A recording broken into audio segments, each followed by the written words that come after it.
Todos encontraram Gálatas capítulo 5, versículo 22?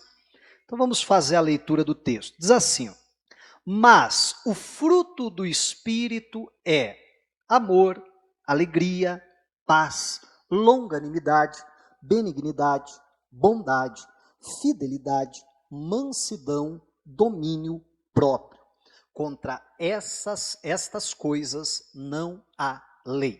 Então a gente tem estudado, né, esse texto falando a respeito do fruto do Espírito, né, com o título Frutificando Meu Lar, e temos estudado essa lista de trás para frente, e hoje nós vamos estar encerrando então esse estudo, de tal forma que a última camada do fruto que a gente vai falar hoje, na verdade, é a primeira da lista, que é o amor, né? A gente tem aprendido aqui que essa lista, a gente precisa olhar ela de trás para frente, porque Paulo está olhando o fruto de fora para dentro. Então ele vai falando de cada uma das camadas. Então a primeira que ele fala, na verdade, é a última camada a ser formada. E essa que nós precisamos. E hoje vamos falar, como eu dizia, então, a respeito do amor. E eu penso que a gente deveria começar já definindo o que é o amor, pelo menos biblicamente falando, né? Não de uma forma aí que os poetas falam, que o romantismo apresenta, mas segundo a palavra de Deus, até porque o amor aqui é o amor ágape, é o amor do tipo de Deus. E eu penso que não tem melhor texto para a gente definir o que é o amor do que 1ª Epístola aos Coríntios, capítulo 13, do versículo 1 em diante.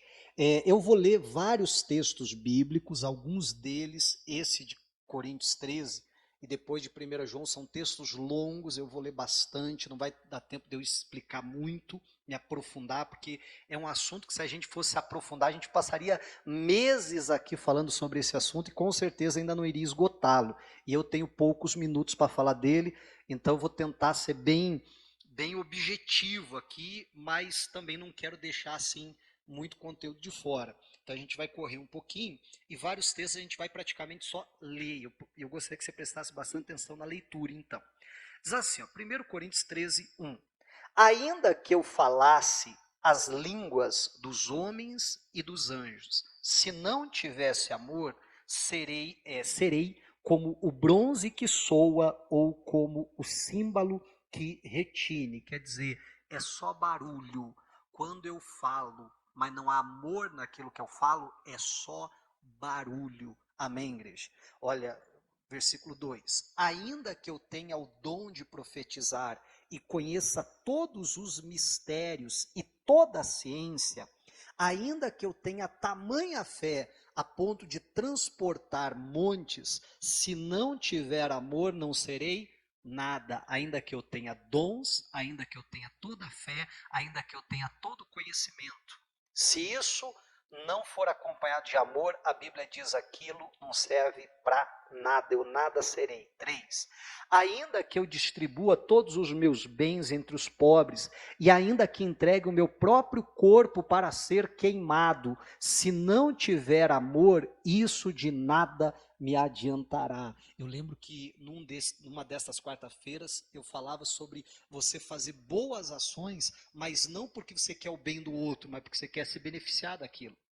Então não adianta eu pegar todos os meus bens e distribuir, se aquilo não for motivado pelo amor, nada me aproveitará, nada me adiantará, diz a Bíblia. Ainda que eu seja um mártir, entreguei o meu corpo para ser queimado, se a motivação daquilo não for um amor, não vai resolver nada. E aí começa a definir o que é o amor. Primeiro já mostra a importância dele. Sem o amor, meu irmão, a nossa vida cristã não é nada, ainda que a gente tenha dons, ainda que a gente tenha conhecimento, ainda que a gente tenha o que tiver, não adianta nada se isso não for acompanhado do amor. Aí versículo 4 diz, o amor é paciente e bondoso.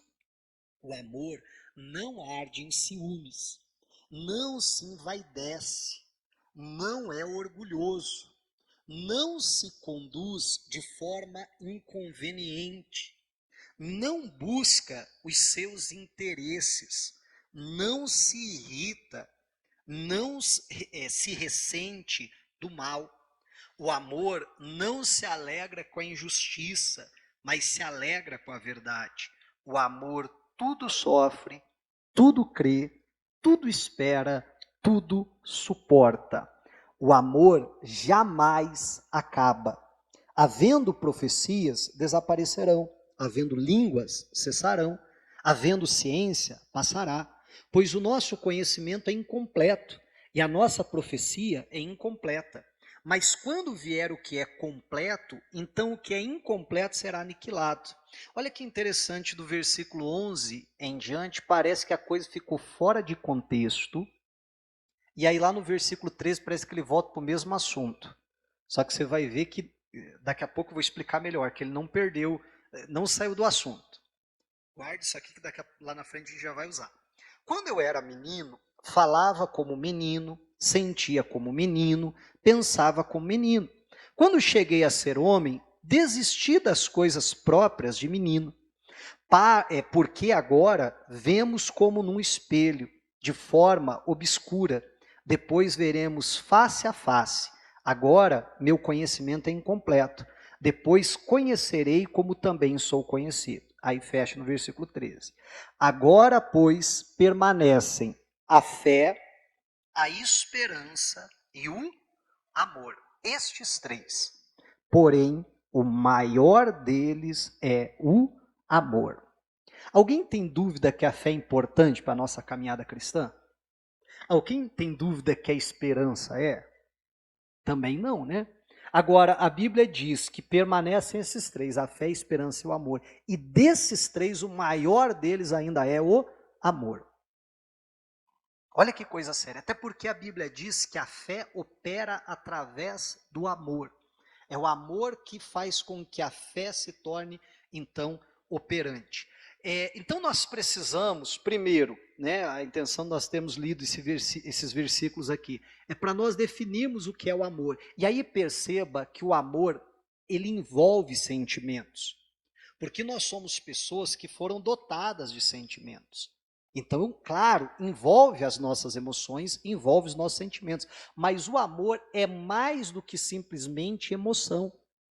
É mais do que simplesmente um sentimento, é uma decisão. Porque quando a Bíblia vai falar do amor, ela começa, né, dizendo, olha, o amor não se pode de maneira inconveniente, o amor não é orgulhoso, o amor não é ciumento. Perceba que tudo isso são atitudes. Por isso que Jesus diz que eu posso amar inclusive os meus inimigos. E aí disso eu recordo de uma história que eu vi certa vez, que o filho foi lá se queixar com o pai, né? E diz, pai, eu acho que eu vou me separar porque eu não amo mais a minha esposa. Aí o pai diz, ame ela. E aí ele diz, mas como eu posso amar uma mulher que faz isso? E aí começa a enumerar os defeitos dela. E o pai, a todo momento, só responde, ame ela. Mas ela faz isso, como eu posso amar uma pessoa assim? Ame ela.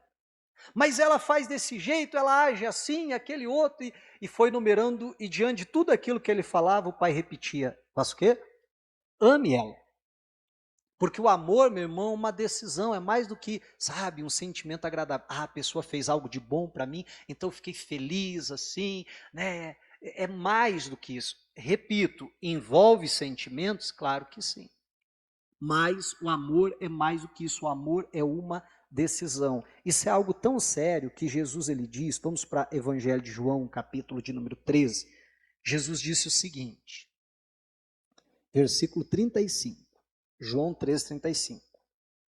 Nisto todos conhecerão que vocês são meus discípulos, se tiverem amor uns aos outros. Me perdoe ser repetitivo, porque eu já falei isso várias outras vezes, mas perceba que Jesus ele diz assim, todos vão conhecer que vocês são meus discípulos. E eu não sei você, mas é tão bom quando a gente é conhecido como discípulo de Jesus. Sim ou não? Quando alguém, né, às vezes você conhece alguém, trocou 2, 3 palavras com a pessoa, e a pessoa olha para você e diz assim, você é de Deus, não é? Você é cristão, não é? Não é gostoso? Você diz, poxa vida, eu troquei 3 palavras com a pessoa, ela conseguiu de alguma maneira reconhecer que eu sou um discípulo de Cristo. Amém? E não é gostoso isso? Alguém te reconhecer como um homem de Deus, como uma mulher de Deus? Agora Jesus está dizendo aqui, ó, que nisto todos conhecerão que nós somos discípulos de Jesus. Nisto que? Quando nós amamos uns aos outros. Interessante que Jesus não está falando, olha, no dia que vocês falarem línguas estranhas, então vocês serão conhecidos como meus discípulos. E todo cristão deveria buscar o batismo com o Espírito Santo, dons de línguas e falar em línguas. Mas Jesus não disse que é por falar em línguas que a gente seria conhecido. Olha, no dia que você prosperar muito, tiver muito dinheiro, aí todo mundo diz, ah, poxa vida, aquele ali é um homem abençoado, aquela ali é uma mulher abençoada, olha quanto dinheiro aquela pessoa tem. Aí vão reconhecer, Jesus não disse isso. Ah, quando eu orar pelo doente, o doente ficar curado, o paralítico levantar, então aí todos vão reconhecer que eu sou de Deus. Mas Jesus não disse isso. Amém. E todo cristão deveria orar pelos enfermos, porque é mandamento. O mesmo ide, pregai o evangelho para toda a criatura, também nos manda orar pelos enfermos. Ou melhor, orar não, manda a gente curar os enfermos e expulsar os demônios. Amém. E fazer discípulos. Às vezes a gente só fica com, não, tem que pregar o evangelho. Tem que, mas tem que também curar os enfermos, tem que também expulsar os demônios e tem que também fazer discípulo. É obrigação de todo cristão. Mas Jesus também não diz, olha, a hora que você curar os enfermos, então você... Não, mas o ponto, o ápice ali, né? O ponto-chave que as pessoas vão dizer, não, realmente, esse é de Deus, é quando nós nos amamos uns aos outros. E por que a Bíblia diz isso? Aí fica fácil da gente entender, quando a gente vai para a primeira epístola de João, a gente estava no Evangelho, agora a gente vai para a primeira epístola de João, capítulo de número 4 e versículo de número 7. 1 de João 4, 7, diz assim, ó, amados, amemo-nos uns aos outros, porque o amor procede de Deus. E todo aquele que ama é nascido de Deus e conhece a Deus. Quem não ama, o quê? Não conhece a Deus, pois Deus é amor. Eu gosto sempre de dizer isso, a própria essência de Deus é quem Deus é amor. Por isso que Jesus diz que quando nós nos amamos uns aos outros, então todos vão nos conhecer como discípulo. Porque aí nós vamos ser igual ao Pai. Amém. Vamos estar vivendo, praticando o amor, o que Deus é, a própria essência de Deus. E a Bíblia diz que o amor procede de Deus. E que quem não ama não conhece a Deus. Agora, repito mais uma vez, que é o amor bíblico. É o amor segundo o que a palavra de Deus diz. Esse amor que coloca Deus em primeiro lugar. Vamos continuar, 9. Nisto se manifestou o amor de Deus em nós, em haver Deus enviado o seu Filho unigênito ao mundo, para vivermos por meio dele. Nisto consiste o amor, não em que nós tenhamos amado a Deus, mas em que ele nos amou e enviou o seu Filho para propiciação pelos nossos pecados. Amados, se Deus nos amou de tal maneira, nós também devemos amar uns aos outros. Nunca ninguém viu a Deus. Se amarmos uns aos outros, Deus permanece em nós e o seu amor é em nós aperfeiçoado. Nisto conhecemos que permanecemos nele e que ele permanece em nós, pelo fato de nos ter dado o seu Espírito. E nós temos visto e damos testemunho de que o Pai enviou o seu Filho como Salvador do mundo. Aquele que confessar que Jesus é o Filho de Deus, Deus permanece nele e ele permanece em Deus. E nós conhecemos o amor e cremos neste amor que Deus tem por nós. Deus é amor, mais uma vez faz a mesma afirmação. E aquele que permanece no amor, permanece em Deus e Deus permanece nele. Nisto, o amor de Deus é aperfeiçoado em nós, para que no dia do juízo mantenhamos confiança. Pois assim como ele é, também nós somos neste mundo. No amor não existe medo. Pelo contrário, o perfeito amor lança fora o medo. Porque o medo envolve castigo e quem teme não é aperfeiçoado no amor. Nós amamos porque ele nos amou primeiro. Esse é o motivo de amarmos a Deus, porque Ele nos amou primeiro. O nosso amor por Deus é simplesmente um reflexo do amor que Deus tem por nós. Ele nos amou primeiro. Se alguém disser, amo a Deus, mas odiar o seu irmão, o que é? É mentiroso. Pois quem não ama a seu irmão a quem vê, não pode amar a Deus a quem não vê. E o mandamento que dele temos é este: quem ama a Deus, que ame também o seu irmão. Eu contava aqui no culto da manhã, pensa num versículo que me causava um certo medo, muitas vezes um constrangimento. Era esse aqui, a minha mãe volta e meia citava esse versículo. Que se eu não amo ao meu irmão que está na minha frente, que eu posso ver, tocar nele, se eu não consigo amá-lo, como é que eu vou amar a Deus que eu não estou vendo?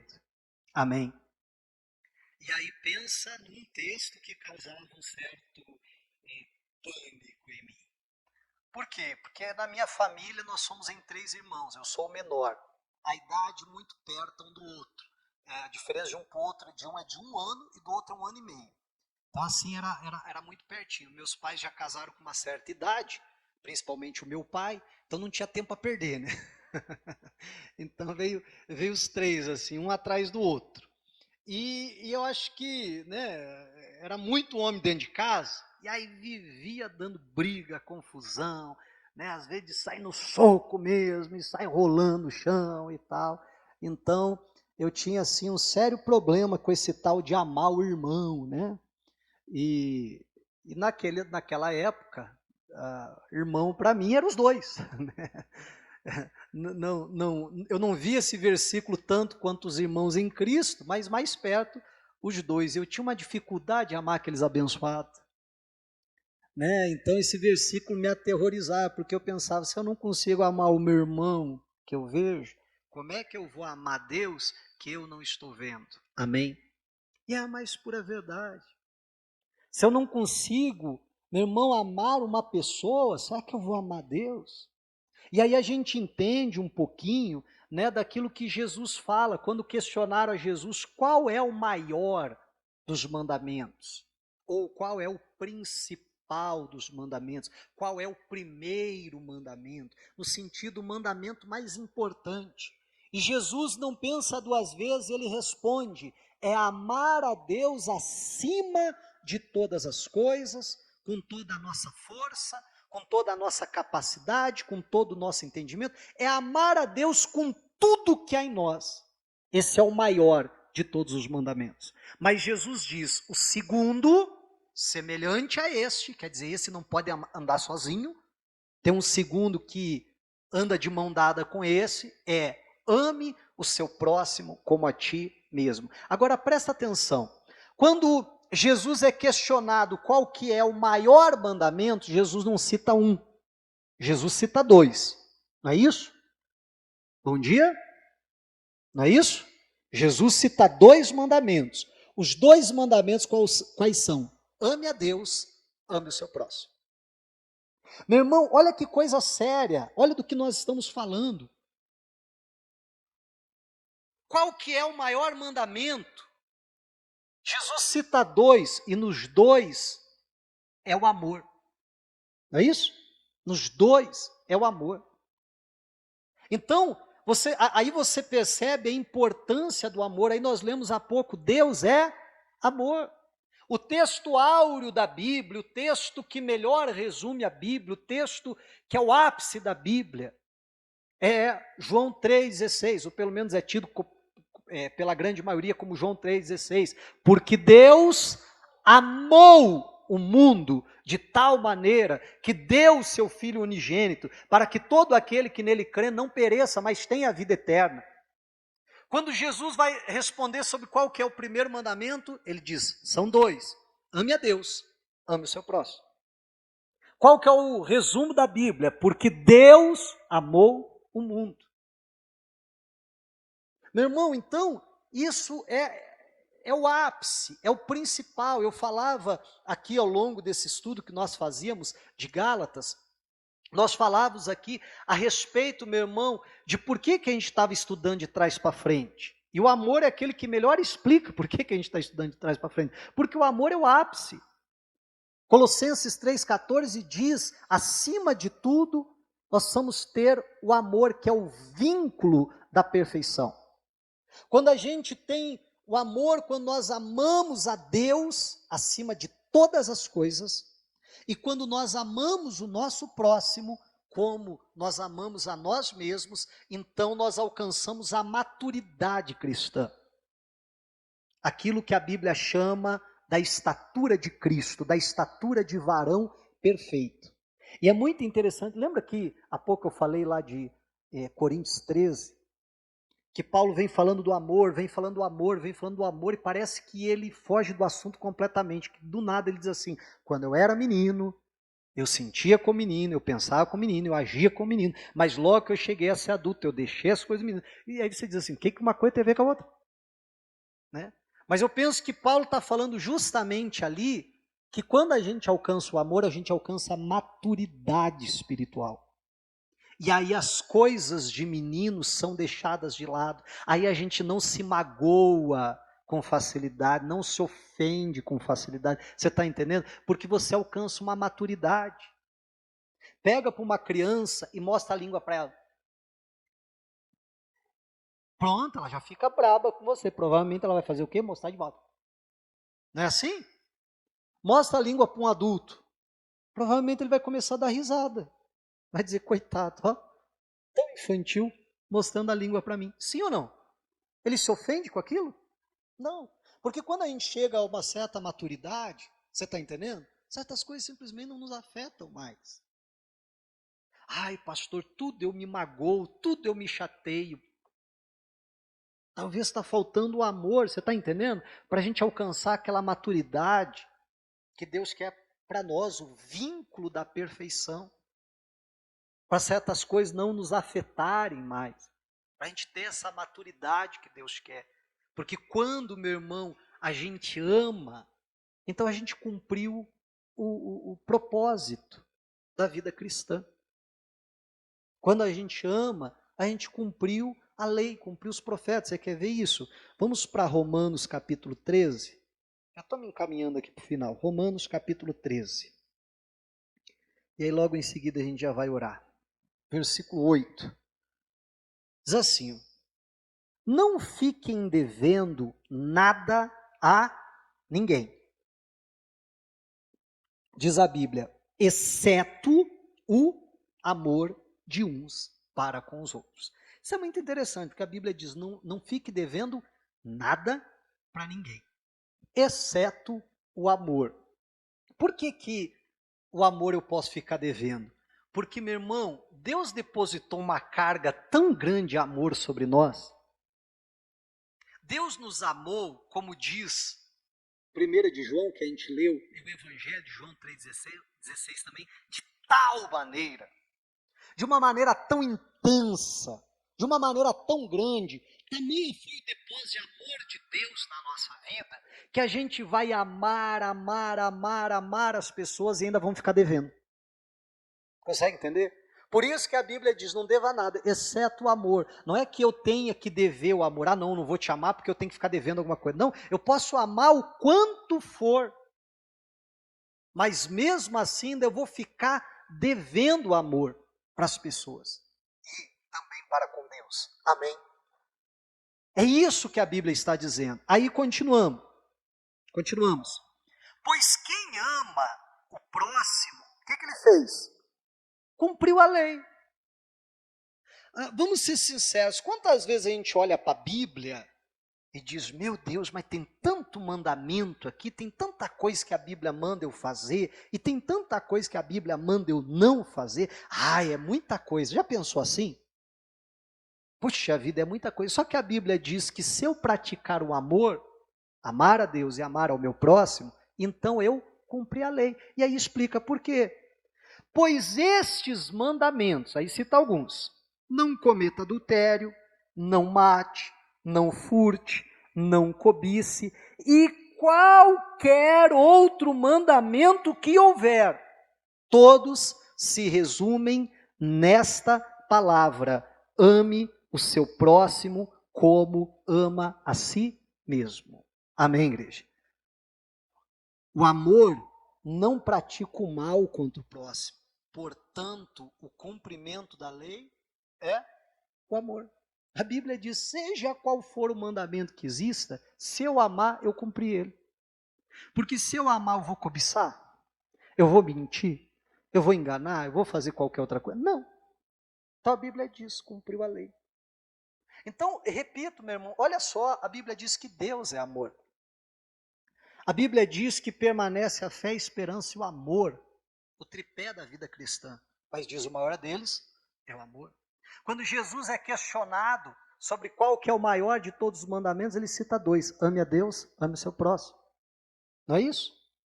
Meu irmão, então perceba como o amor é simplesmente a ideia central da Bíblia. A própria palavra está dizendo que se eu praticar o amor, então eu cumpri todos os mandamentos. Eu cumpri a lei. Por isso que eu e você precisamos lutar com todas as nossas forças para viver e praticarmos o amor. E se nós olhamos para dentro de nós mesmos e não reconhecemos isso, primeiro nós precisamos lembrar que nós amamos a Deus porque Ele nos amou primeiro. Se nós não, e aí eu vou pegar a mensagem que eu preguei na Santa Ceia, se nós não avivarmos dentro de nós a consciência de que Deus nos amou, o quanto Deus nos amou, a gente vai ter dificuldade de amar a Ele. Mas quando a gente alimenta aquela consciência do quanto Deus nos amou, amém? Então para mim vai ser fácil, de uma maneira recíproca, amar também a Deus, porque Ele me amou primeiro. E se eu amo a Deus, eu vou também amar os filhos de Deus, aquilo que Deus criou, eu também vou amar as pessoas. E aí eu vou ter cumprido os mandamentos bíblicos. Amém? Então eu e você precisamos, buscar. Deus me ajuda a crescer em amor, eu quero crescer em amor, eu quero amar a Deus verdadeiramente. Eu quero amar o meu próximo verdadeiramente. Eu lembro de um pastor que ele contou certa ocasião, que ele tinha um membro na igreja dele, era uma senhora assim, e eu não lembro de que nacionalidade que ela era, mas ela tinha um sotaque muito forte, né? Ela era uma imigrante, e toda vez que a filha ou o filho fazia alguma coisa errada, ela dizia assim: você não ama Deus? Né? E aí ele imitava assim, eu não sei imitar direito, mas ele imitava, era muito engraçado, né? E aí aquilo acabou virando, de uma certa forma, piada, né? Que é quando alguém fazia alguma coisa, ele virava e dizia assim: você não ama Deus? Né? E tal. Mas se parar para pensar, olha que verdade que é isso. Porque se eu estou fazendo algo que contraria a palavra, eu estou fazendo por quê? Porque eu não amo a Deus. A pergunta não está correta? Poxa vida, mas como é que você pode dizer que ama a Deus e está fazendo isso? Como é que você pode dizer que ama a Deus e está agindo dessa forma? Não, você não está amando a Deus. Se você ama a Deus, você vai fazer aquilo que agrada a Deus. E é isso que eu e você precisamos buscar. Se encher desse amor de Deus, para transbordar desse amor na vida das pessoas, para transbordar desse amor na nossa casa, na nossa família, porque a Bíblia diz que o amor de Deus nos constrange. Amém, igreja? Que a nossa família seja constrangida pelo amor de Deus. Venha se render, se entregar a Deus ao entender o tamanho do amor de Deus. E o amor de Deus nos constrange. E que a gente possa ser constrangido por esse amor. E a gente possa ser cheio desse amor a ponto de transbordar na vida das pessoas. A ponto de, quando a gente for falar, transbordar o amor. Tudo que a gente for fazer, seja um transbordar desse amor. Tocando, alcançando a vida das pessoas. Pois o amor de Deus nos constrange. Amém. Diga a glória a Deus e que possamos sempre crescer em amor. Porque quando a gente cresce em amor, é porque a gente está crescendo na maturidade cristã. É porque a gente está cada dia se tornando mais parecido com o Senhor. E que a gente possa viver isso. Diga a glória a Deus e vamos aplaudir a Jesus. Aleluias.